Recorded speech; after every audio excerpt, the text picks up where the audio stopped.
Sir, BSP leader Armstrong அவர்களின் கொலை இன்னைக்கு காலையில முதலமைச்சர் வந்து நேர்ல போய் அவங்க ஃபேமிலியை பார்த்து இன்னும் ஆழ்ந்த எண்ணங்கள் தெரிவிச்சுட்டு வந்திருக்காரு. இல்ல பின்னணி என்ன, அவருக்கு இப்ப எதனால இது நடந்தது? ஒரு தேசிய கட்சியோட தலைவர், அவருக்கு இந்த மாதிரி ஒரு விஷயம் நடந்திருக்கு. நடக்கிறதுக்கு நடுவுல யாரும் பிளான் போட்டு கொடுத்திருக்க மாட்டாங்களா? இருப்பாங்களா? ஆள் இருப்பாங்களா? பின்னணியில ஆள் இருந்திருப்பாங்கல்ல? பின்னணியில ஈஸியால இதெல்லாம் பண்ண முடியாதுல்ல சார்? பின்னணியில ஆள் இல்லாம எப்படிமா? பின்னணியில இருந்துதான் எல்லாம்.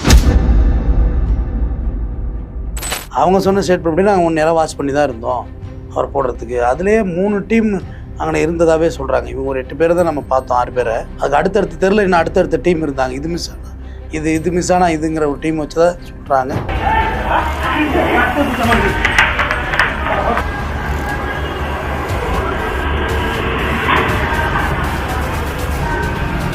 சார், சரண்டரான யாருமே வந்துட்டு கொலை செஞ்சவங்க கிடையாது. பொய்யான தவறான ஆட்கள் தான் சரண்டா இருக்காங்க. இதை செஞ்சவங்க யாருமே சரண்டா ஆகலன்னு சொல்றாங்க சார். மக்களுக்கோட அறியாமையில சொல்ற ஒரு பதிலாக தான் நான் பார்க்குறேன்.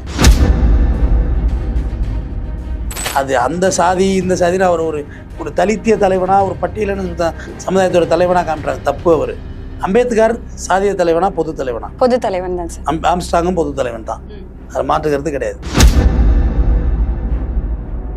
அப்போ அவரே ஒரு பெரிய லீடரு, அவரே இந்த நிலையில இருக்குள்ள நம்மலாம் என்ன நினைச்சு பாக்குறது? யாரை வேணா கொள்ளலாங்கிற மாதிரி ஆயிடுது சார்.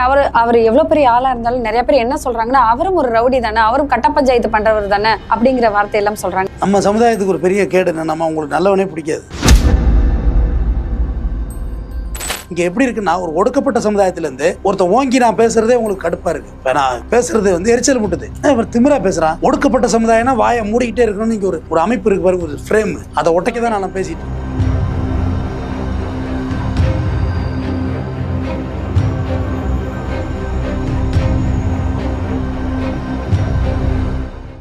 வணக்கம் சார்.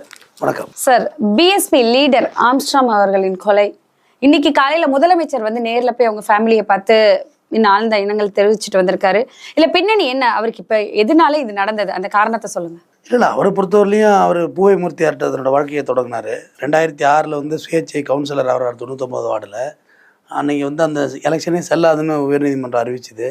அப்போ இவர் வழக்கு போட்டு, எப்படி செல்லாது, நான் சுயேட்சையாக ஜெயிச்சவன், நான் ஒன்றும் மாரல் பண்ணி தப்பாக ஜெயிக்கலை, நான் ஸ்ட்ரைட்டாக ஜெயிச்சவன் சொல்லி கேஸ் போட்டு வந்தார். அடுத்து இப்போ இந்த பகுஜன் சமாஜ்வாதி கட்சியோட மாநில தலைவர் ஆகிறாரு. இவர் தான் 15 வருஷத்துக்கு மேலே அதில் தலைவராக இருக்கார். ஏன்னா அதுக்கு முன்னாடி செல்வப்பிரதைகளாக அந்த போஸ்டிங்கில் இருந்தார். மாயாவதியுடைய செல்ல பிள்ளையா அவங்க டெல்லியில இருந்து இங்க வந்தப்ப பலத்த பாதுகாப்பு கொடுத்து எல்லா வகையான வேலைகளும் செஞ்சு ஒரு தனி ஆளா நின்று எல்லாம் பண்ணியிருக்காரு சார்.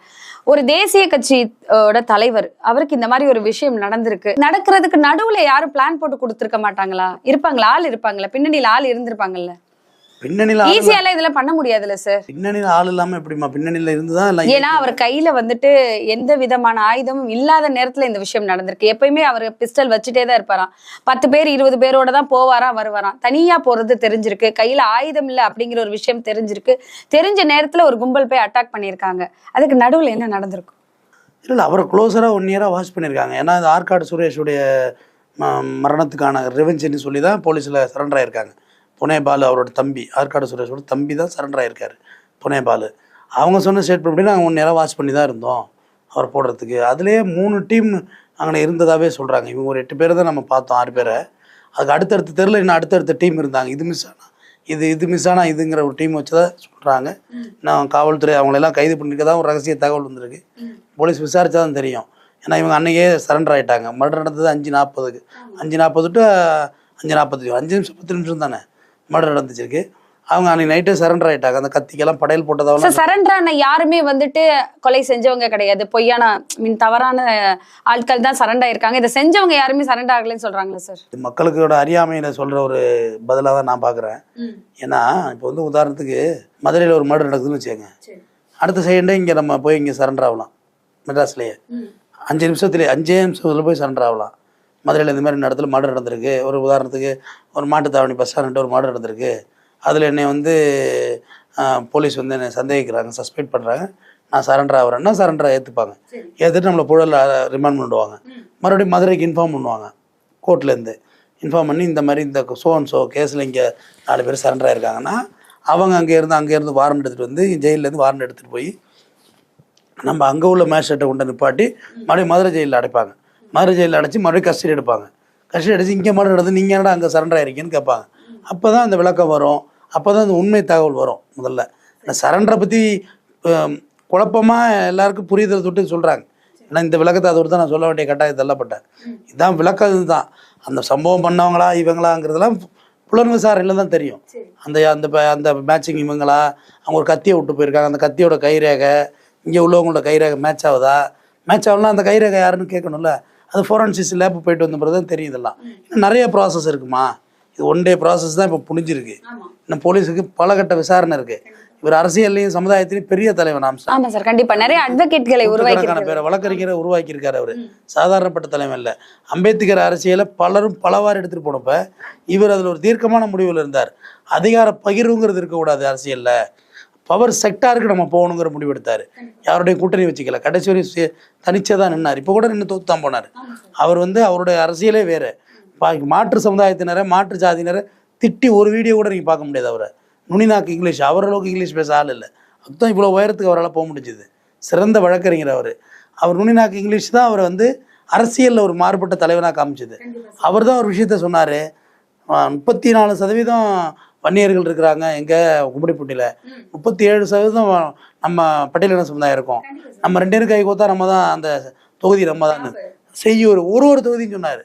அப்போ அவர் சாதிகளின் கூட்டமைப்பு தான் சமூக கூட்டமைப்புங்கிற தேரிகளை கொண்டு வந்தார். இந்த தேரியை சொன்னது யாருன்னா பழனி பாபா, மாவீரன் பழனி பாபா.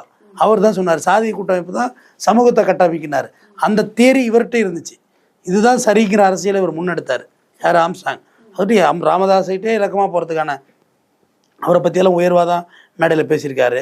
அந்த படிப்போட முக்கியத்துவம், இந்த பேனா என் பாக்கெட்டுக்கு எப்படி வந்துச்சு, எங்கள் அப்பா காலத்தில் இந்த பேனா இருந்துச்சு, நாங்கள் கோமணம் கட்டியிருந்தோம், எப்படி நாங்கள் 10 பேரோட பிறந்தது அவர், எப்படி இந்த பேனா வந்துச்சு, எங்கள் அண்ணன் ஒரு கவர்மெண்ட் வேலைக்கு போனோம், ஆனால் வச்சு நாங்கள் எல்லாம் இந்த அடுத்த கட்ட லெவலுக்கு வந்தோம் அப்படின்னு சொல்லி எத்தனையோ படிக்காமல் சுற்றிக்கிட்டு இருந்த இளைஞர்கள் இங்கே வா, ஏன் சுற்றிட்டு இருக்க, அப்படி போ, லா காலேஜ் போ, வேறு என்ன காலேஜ் படிக்கிற, அது அந்த சாதி இந்த சாதின்னு அவர் ஒரு தலித்திய தலைவனாக, ஒரு பட்டியலின சமுதாயத்தோட தலைவனாக காமிட்டாங்க. தப்பு. அவர் அம்பேத்கர் சாதிய தலைவனா பொது தலைவனா? பொது தலைவன் தான் சார். ஆம்ஸ்டாங்கும் பொது தலைவன் தான், அது மாற்றுக்கிறது கிடையாது.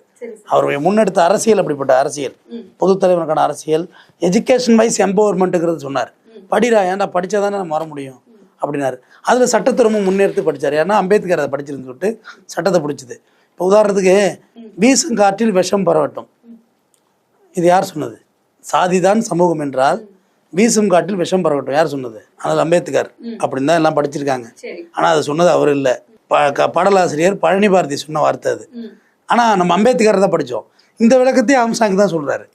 எப்படி அவர் அம்பேத்கர் சொல்லுவார் சமுதாயம் அழிஞ்சு போடுன்னு இப்படி சொல்லுவார்? சமுதாயத்தில் சாதிங்கிற அந்த அசிங்கத்தை மட்டும் தான் எடுக்கணும்னு சொன்னார். அசிங்கம் இருக்குது, அதனால சமுதாயமே அழிஞ்சு போட்டு விஷமாவட்டுன்னு இப்படி சொல்லுவார் அப்படின்ற விளக்கத்தையும் அவர் தான் சொன்னார் ஆம்ஸ்டாங் அவர்கள். ஆம்ஸ்டாங் அவருடைய பேச்சுக்களை பாருங்கள். அந்த ஜெய்பீம்ங்கிற வார்த்தையை உச்சரிப்பு, அவருடைய துணி, அரசியலை எப்படி கட்டமைக்கணும். ஒரு வீடு மாதிரி தாண்டா பாலிடிக்ஸு, பயப்படாத அரசியலை கண்டு. ஒரு வீடுனா எப்படி காலைல எழுந்துக்குவேன், வேலைக்கு போவேன், சம்பாதிப்பேன், குடும்பத்தை காத்துக்குவேன், அதே தானே அரசியலாம். வேலைக்கு காலைல எழுந்துக்கணும், அரசியலை பார்க்கணும், மக்களை சந்திக்கணும். மக்களோட வளர்ச்சி தான் உன் வீடு. மக்களுடைய குரோத் அப்போ உன்னோட டோட்டல் ஃபேமிலியோட வளர்ச்சின்னு அவர் சொல்லுவார். அந்த அரசியலை முன்னெடுத்தவர். ஆனால் அதில் இப்படி ஒரு திட்டமிடுதல் இருந்திருக்கு. அந்த ஆற்காடு சுரேஷுக்கு ரிவெஞ்ச். ஆற்காடு சுரேஷுங்கிறவர் யாருன்னு சார், நினைவு நாள் பிறந்த நாள் அப்படின்னு சொல்லி பிளான் பண்ணியிருக்கிறாங்க. ஸோ பிறந்த நாள் அன்னைக்கு, அவரோட பிறந்த நாள் அன்னைக்கு இந்த மாதிரி பண்ணிட்டாங்க சார். ஒரு மக்களின் தலைவர், அவர் ஒரு பெரிய கூட்டத்தோட ஒரு மக்களின் தலைவர், அவருக்குன்னு ஒரு கூட்டமே இருக்கு. மக்கள் இன்னைக்கு வரைக்கும் அழுதுகிட்டே தான் இருக்கிறாங்க. இன்னைக்கு வரைக்கும் இது எப்படி நடந்துச்சுன்னு அவங்களால நினைச்சு பார்க்க கூட முடியல அப்படிங்கிற ஒரு விஷயத்த சொல்றாங்க. இன்னைக்கு முதலமைச்சர் ஸ்டாலின் அவர்கள் சட்டப்படி எல்லா நடவடிக்கைகளும் எடுக்கப்படும் அப்படின்னு சொல்லியிருக்காரு. நீங்க அதை எப்படி பாக்குறீங்க? நல்ல முன்னெடுப்பு. அன்னைக்கு அவர் வேற ஒரு ப்ரோக்ராம்ல இருந்தாங்க. சிஎம் ப்ரோக்ராம் உடனே டைவெர்ட் பண்ண முடியல. ஆனால் தொல் திருமாவளவன் இன்னைக்கு காலையிலேருந்து அண்ணன் அங்கே தான் இருந்தார். இன்னைக்கு போய் வீட்டுக்கு ஆறுதல் சொல்லிட்டு வந்திருக்காரு. எல்லா நடவடிக்கை மேற்கொள்கிறோன்னு உறுதி கொடுத்துருக்காங்க. நடவடிக்கை மேற்கொண்டுட்டு இருக்காங்க. கமிஷனரை மாற்றிருக்காங்க. நடவடிக்கை தீவிரப்படுத்தப்பட்டிருக்கிறது. அது எந்த மாற்றுக்கிறது கிடையாது.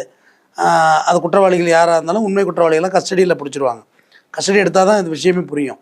அது வரை ஏன்னா நைட்டு சரண்டர் ஆனதவங்க ஒரு 24 மணி நேரம் தான் வச்சிருக்க முடியும் போலீஸு. அதுக்கு ஒரு மேஜிஸ்ட்ரேட் கேட்பார் எப்போ பிடிச்சது எப்போ கொண்டு வர்றேன்னு. அதனால் வேறு வழியும் இல்லை. அவன்கிட்ட பூந்தமெல்லாம் வச்சுருக்காங்க. ஏன்னா புழலுக்கு போனால் கூட வேறு ஏதாவது கிளாஷ் இருக்குன்னு பயந்துட்டு. காவல்துறைக்கு சட்டம் ஒழுங்கு ரொம்ப முக்கியமானது. அதாவது பூந்தமல்லியை க்ளீன் பண்ணி இங்கே வச்சுருக்காங்க. பூந்தமல்லி கிளை சாலையில் கஸ்டடி எடுத்தோடனே அந்த உண்மை நிலவரம் வந்துடும். இதில் இந்த ஆற்காடு சுரேஷ் அப்படின்னு ஒரு கேரக்டர் இதில் சொல்கிறாங்க. அதில் அவர் யாருன்னு தெரிஞ்சுங்க. அவர் வந்து டிஎன்சிசி நெல் அரிசி கடையில் வேலை பார்த்தவர் தான் ஆற்காடு சுரேஷ். அவர் ஒரு அரிசி கடத்திட்டாருன்னு அவர் மேலே வழக்கு பதிகிறாங்க, சஸ்பெண்ட் பண்ணுறாங்க. அதில் போய்ட்டு ஆற்காடில் போய்ட்டு ஹோட்டலில் வேலை செய்கிறாரு. அப்புறம் சென்னை வந்து சின்னான்னு சொல்லி ஒரு பெரிய ரவுடி அன்னைக்கு அவர்கிட்ட போய் குருநாதராக அவரை ஏற்றுக்கிட்டு இவர் போய் சிஷ்யனாக வராரு. கலக்குறாங்க 2 பேரும் சேர்ந்து. அப்புறம் அவங்க 2 பேருக்குள்ள ஒரு பிரச்சனை வருது. சின்னா வந்து ஒரு கேஸில் வந்து சரண்டர் ஆகிறது பூந்தமல்லி கோர்ட்டில் நிற்கிறாரு, பாம்லாஸ் கோர்ட்டில். அப்போ ஆற்காடு சுரேஷ் உள்ளே இறங்கி மர்டர் பண்ணுறது இறங்க உள்ள பகத்சிங்னு சொல்லி அட்வொகேட், அவர் அக்யூஸ் கிடையாது, அவருக்கு சுரேஷுக்கும் ஃப்ரெண்டு சின்னாவுக்கும் ஃப்ரெண்டு. மறைக்கிறாரு, என்ன சுரேஷ் நமக்குள்ளே போயிட்டு ஏன்னா கத்தி எடுத்தாச்சு, கோர்ட்டு கேம்பஸ் கத்தியை வைக்க முடியாது, நவருன்னு சொல்கிறாரு. நவரில் பகத்தை முதல்ல போடுறாங்க. போட்டுட்டு அடுத்தது ஆற்காடு சுரேஷ் சின்னாவை மர்டர் பண்ணுறாங்க. அதுதான் அவரோட ஹிஸ்டரி. அது லாஸ்ட்டாக ஒரு மர்டர் வரப்போ இங்கே எக்மோரில் வேறு ஒரு கேஸுக்காக வேண்டி வந்து வாய்தா அட்டன் பண்ணிட்டு இந்த பட்டினப்பாக்கம் மீனவ உணவு இருக்கு பாருங்க, அதில் சாப்பிட போகிறாரு. அந்த சைடு ஃபுல்லாகவே மீனவ உணவு தான் இருக்கும். அதில் சாப்பிட்டு வெளில வந்து மர்டர் ஆகிறாரு. அவரை மர்டர் பண்ணதில் முக்கிய குற்றவாளி யாருன்னா நவீன் யாருன்னா இப்போ தீபக் ராஜா பாண்டியனை கொலை பண்ண. ஆமாம் சார், அதில் குற்றவாளி இருக்கு. பெரிய ஸ்கெட்ச், ஒரு பெரிய இது ஒரு இண்டஸ்ட்ரிமா, இது ஒரு நெட்வொர்க். இது நம்ம எப்படி ஜியோ நெட்வொர்க் இந்த மாதிரி வச்சுருக்கோம், இது ஒரு நெட்வொர்க். இது கேங்ஸ்டர் இருக்கிறது அவ்வளோ ஈஸி கிடையாது. அந்த இப்போ தீபக் ராஜா கொலை பண்ணார்ல, அவர் தான் இதுல இருக்கு சார். இதுல இன்னொரு விஷயம் என்னன்னா, சாகுற வரைக்கும் அவங்க கொலை பண்ணணும், சாகுற வரைக்கும் வெட்டியிருக்காங்களே சார். அவர் உயிர் போனதுக்கு அப்புறம் தான் அங்க இருந்து நகண்டு போயிருக்காங்க. இந்த கொலையெல்லாம் உடனே புதுசா கொலை பண்றவங்க கொலை பண்ண முடியாதுல்ல. சாவறதுக்கு தான் கொலை செய்யறாங்க, கொலை செய்யறது சாவறது தான். அந்த அவங்க வெட்டு போல அந்த ஒரு வெட்டும் பார்த்தீங்கன்னா வேற லெவலில் இருக்கும். தீபக் ராஜா பாண்டியன் மரணம் பார்த்தீங்கன்னா பழைக்க சம்பவ இடத்துலேயே மரணம் தான். ராம்சாங் அண்ணனே வந்து ஒரு மக்களுடைய தலைவன் அப்படிங்கிறதுனால அப்போலோ ஹாஸ்பிட்டல் எடுத்துட்டு போனாங்க. நான் அந்த இடத்துல இருக்கக்கூடாது சார். அவர் ரொம்ப ஸ்ட்ராங்கானவர் சார், பெரிய பாக்ஸர். அவர் வடசென்னையில் 90% பேர் பாக்ஸர் தான், எல்லாரும் பாக்ஸர். இவரெல்லாம் ஒண்டிக்கு 3 பேர் சண்டை செய்யறவர், ஓடாம சண்டை செய்ய ஒரு தைரியம் உள்ளவர். ஆனால் அவர் அந்த ஒரு வெட்டுமே மறைச்சதில் விழுந்த வெட்டு தாமா. 8 பேர் இருக்காங்க, 5 பேர் ஃப்ரண்ட்ல இருக்காங்க, 3 பேர் பேக்ல இருக்காங்க, பின்னாடி இருந்து சத்தம் போடுறாங்க, திரும்பக்குள்ள டப்புன்னு வெட்ட ஆரம்பிக்கிறாங்க. அப்போ என்ன செய்ய முடியும்? எத்தனை கென்னு வச்சிருந்தானே?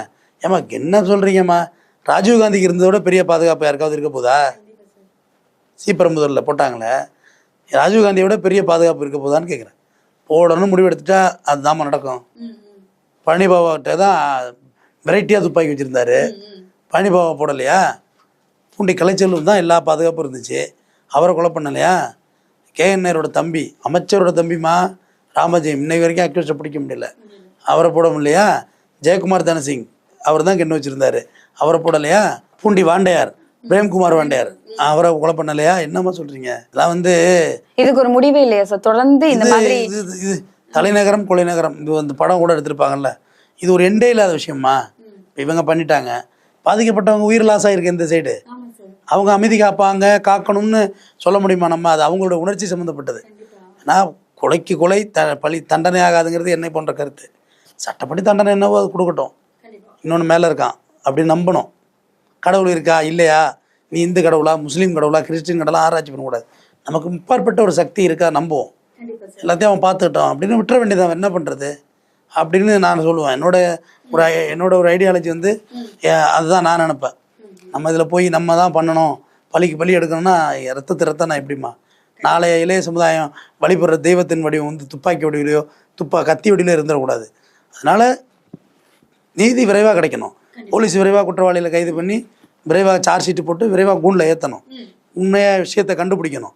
கண்டுபிடிச்சி இந்த குடும்பத்துக்கான நிவாரணத்தை வாங்கணும். அந்த கட்சி தலைவர் இல்லாமல் தள்ளாடுது. இப்போ எவ்வளோ பெரிய இடத்த வேகண்ட் ஆகி போச்சு. அது அவர் மனைவியை கூட தலைவர் வந்தாலும் இவர் மாதிரி வருமா சார்? அவங்க மனைவியை கூட தலைவராக கொடுக்கட்டும், அதுதான் சரியும் கூட. ஏன்னா அந்த கட்சியை வளர்க்க தான் உயிர் வரையும் போயிட்டு கடைசியா. அப்போ அவங்க குடும்பத்தில் யாராவது தலைவராக வருதான் ரைட்டு. நான் வாரிசு அரசியலை ரொம்ப வரவேற்கிறவன், எனக்கு ரொம்ப பிடிக்கும். நான் கஷ்டப்படுறேன், நான் கஷ்டப்பட்டு இந்த டெவலப்மெண்ட் கொண்டு வர்றேன், என் உயிரே போயிட்டு இந்த கட்சிக்க வேண்டிய. அடுத்து எங்கள் வீட்டிலேருந்து அந்த கட்சியில் யாராவது வரணும். நீங்கள் யாராவது வந்து உட்காருவீங்களா அந்த கட்சியில்? உயிர் தியாகம்லாம் நாங்கள் பண்ணணும், இந்த பதவிக்கு மட்டும் நீங்கள் வர முடியுமா? அதை விட்டு வாரிசு அரசியல் நம்ம லைக் பண்ணுறது எனக்கு ரொம்ப பிடிக்கும் அது. அதனால் ஆம்ஸ்ட்ராங் சார் வீட்டிலேருந்து அந்த பதவி, அவர் அண்ணா ஆகட்டும், அவர் ஒய்ஃப் ஆகட்டும், அவங்க அந்த குழந்தை 1.5 வயசுலம்மா எத்தனையோ குழந்தைகளுக்கு தகப்பன இருந்துட்டார். படிப்பு அப்பா இல்லைன்னா படிப்பு போயிடும், அம்மா இல்லைன்னா நல்லா சாப்பாடு கிடைக்காதான். அது மாதிரி அப்பா இல்லாமல் அந்த குழந்தை வளருது. ஆனால் அவர் பல பிள்ளைகளுக்கு படிக்க வச்சுட்டார், தான் பெத்த பிள்ளைய படிக்க வைக்க முடியல. 48 வயசு இல்லாமல் கல்யாணம் பண்ணுறாரு, இப்போ 52 வயசாகுது, இறந்து போகிறாரு, படுகொலை செய்யப்படுகிறார். இது எப்படி ஒரு நியாயம் அது? அப்போ அவரே ஒரு பெரிய லீடரு, அவரே இந்த நிலையில் இருக்குள்ள நம்மலாம் என்னத்தை நினச்சி பார்க்குறது? யாரை வேணால் கொள்ளலாங்கிற மாதிரி ஆயிடுது. சார் அவர் எவ்வளவு பெரிய ஆளா இருந்தாலும் நிறைய பேர் என்ன சொல்றாங்கன்னா, அவரும் ஒரு ரவுடி தானே, அவரும் கட்ட பஞ்சாயத்து பண்றவர் தானே அப்படிங்கிற வார்த்தை எல்லாம் சொல்றாங்க. நீங்க அதை எப்படி பாக்குறீங்க சார்? நம்ம சமுதாயத்துக்கு ஒரு பெரிய கேடு என்ன, நம்ம உங்களுக்கு நல்லவனே பிடிக்காது. நல்லவன் உங்களை பொறுக்கான், ஒருத்தவங்க மேலே ரொம்ப கேரிங்காக இருக்கான்னா அவனை பிடிக்காது. ஏதாவது அவரோட கெட்ட எல்லாருக்கும் இங்கே இன்னொரு பக்கம் உண்டுமா, உங்களுக்கு இன்னொரு முகம் இருக்குது, எனக்கு இன்னொரு முகம் இருக்குது. அந்த முகத்தில் நின்று ட்ராவல் பண்ணுறது. ஒருத்தர் இந்த சொசைட்டியில் இவ்வளோ கான்ட்ரிபியூஷன் பண்ணுறாரு, அவரை ஏன் நீங்கள் அதை விட்டுட்டு அவருக்கு ரவுடி பண்ணார், கட்ட பஞ்சாயத்து பண்ணார்? எல்லா அரசியல்வாதி மேலேயும் வழக்கு இருக்குமா? நான் ஒரு 3 தலைவர்கள் பேர் சொல்கிறேன். அதில் எந்த தலைவர் நல்ல தலைவர்னு சொல்லுங்கள். முதல் தலைவர் நல்லா குடிப்பார், நல்லா தம் அடிப்பார், நல்லா கரிமீன்லாம் திம்பார், அவர் ஒரு தலைவர். இன்னொரு தலைவர் அதே தான், குடி, தம்மு, கரிமீன், கெட்ட வார்த்தை, லேடிஸ் ஆவாசம் எல்லாம் உண்டு. இன்னொரு தலைவர் பியூர் வெஜிடேரியன், ஸ்மோக் பண்ண மாட்டார், தண்ணி அடிக்க மாட்டார், பெண்ணுங்கிற பேச்சுக்கே இடம் கிடையாதுங்க. அப்படி ஒரு வரலாறுல சொல்லலை, காதலி இருந்ததாக நம்பப்படுகிறதுன்னு சொல்கிறாங்க. 3 தலைவர், நீங்கள் யாரை தேர்ந்தெடுப்பீங்க? நான் வந்துட்டு என் மைண்ட் செட்டுக்கு கேட்டிங்கன்னா, இப்போ மக்கள் என்ன குடிக்காம இருக்கிறவரு, எந்த தப்பு பண்ணாதவங்க தான் நல்லவங்க அப்படின்னு நினைப்பாங்க. இதுதான் முதல்ல சொன்னீங்கல்ல, இதுதான் பெருவாரியான நம்மள மாதிரி சாமானிய மனிதர்கள் தோன்றது. ஒருத்தவன் குடிக்கல, கறி திங்கல, கெட்ட வார்த்தை பேசல, பொம்பளை பழக்கம், அவன் நல்லவன். அவன் யாரும் இல்லை, இந்த குடிக்காதவன். அடால்ஃப் ஹிட்லரு முதல்ல சொன்னல, குடிப்பான், தண்ணி அடிப்பான், தம் அடிப்பான்னு. அவர் யாரும் இல்லை, ரூஸ்வெல்ட், அமெரிக்காவை தூக்கி நிறுத்தினவர். இன்னொருத்தர் சொன்ன வின்சென்ட் சர்ச்சில், இங்கிலாந்தை தூக்கி நிறுத்தினவர். உங்களுடைய பழக்க வழக்கத்தினால உங்களுக்கு தகுதி இல்லைன்னு ஒரு விஷயம் சொல்கிறது ரொம்ப மோசமானது. இங்கே எப்படி இருக்குன்னா, ஒரு ஒடுக்கப்பட்ட சமுதாயத்திலேருந்து ஒருத்தர் ஓங்கி நான் பேசுகிறதே உங்களுக்கு கடுப்பாக இருக்குது. இப்போ நான் பேசுகிறது எரிச்சல் முட்டுது, இவர் திமிரா பேசுகிறான் அப்படின்னு. ஒடுக்கப்பட்ட சமுதாயம்னா வாயை மூடிக்கிட்டே இருக்கணும்னு இங்கே ஒரு அமைப்பு இருக்கு பாருங்க, ஒரு ஃப்ரேம்.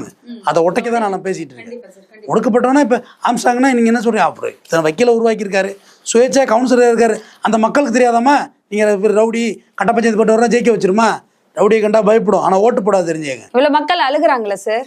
இவ்வளவு பேர் அழுகுறாங்க, இன்னைக்கு வரைக்கும் அழுகுறாங்க. இன்னைக்கு வரைக்கும் இன்னும் ஒரு 10 ஆண்டுக்கு அழுகுவாங்க. கண்டிப்பா சார். ஆனா அப்ப அவங்க என்ன சொல்றது, இவங்களை ஒரு கெட்ட பேர் ஏற்படுது. இவர் ரவுடி, என்ன கேஸ் இருக்கு அவர் மேல பெண்டிங்க்கு? எல்லா கேஸும் விடுதலை ஆயிட்டார், நீதிமன்றம் விடுதலை பண்ணிட்டு இல்ல. அப்ப எப்படி அவர் ரவுடியா இருக்க முடியும்? அவர் மேல இருந்த HS லிஸ்ட்ல இருந்து எல்லாமே எடுத்துட்டு நீதிமன்றம். அப்புறம் எப்படி ரவுடி? மக்கள் தலைவனா வாழ்றாரு, உடனே அவர் ரவுடின்றது. இன்னும் சில பேர் அரசியல் பண்ணாக்க ஏதாவது லேடிஸை வச்சு அவனை பொம்பளை கம்ப்ளைண்ட் கொடுக்குறாங்க. இதெல்லாம் என்ன, வாட் டேமேஜ்? ஒருத்தருடைய வளர்ச்சி எப்படி டேமேஜ் பண்றாரு? சார், அவர் இருந்தாலும் மக்களின் மனதில் மக்களின் தலைவரும் வாழ்ந்துட்டு தான் இருப்பாரு. இதுக்கு சரியான நீதி கிடைக்கணும் அப்படிங்கிறது தான் எல்லாரோட எண்ணமும். நீங்களும் அதை தான் சொல்றீங்க. தொடர்ந்து பேசலாம். நன்றி சார். நன்றி.